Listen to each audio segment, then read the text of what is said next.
শহরের স্কুলেই আলো আছে, এই বিশ্বাস করে মা বাবারা একদিন সন্তানদেরকে ভোরবেলায় ঘুম থেকে তুলতেন, ঝড় বৃষ্টি উপেক্ষা করে অনেক দূরে পাঠাতেন। এই পথ কখনো হতো ক্লান্তির, কখনো হতো শঙ্কার।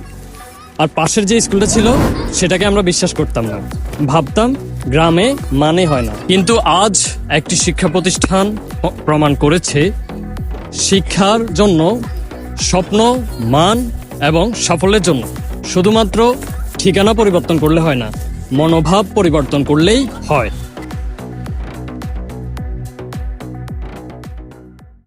দক্ষিণ বল্লভপুর উচ্চ বিদ্যালয় ও কলেজ, একটি নাম, একটি ইতিহাস। এই স্কুলে শিক্ষার্থীরা শুধু বই শেখে না, শেখে স্বপ্ন দেখতে, শেখে মানুষের মতো মানুষ হতে। তাই আপনি যদি চান আপনার সন্তান শেখুক আপনার মাটির শেকড়ে, তাহলে আজ আপনি আসতে পারেন দক্ষিণ বল্লভপুর উচ্চ বিদ্যালয় ও কলেজে।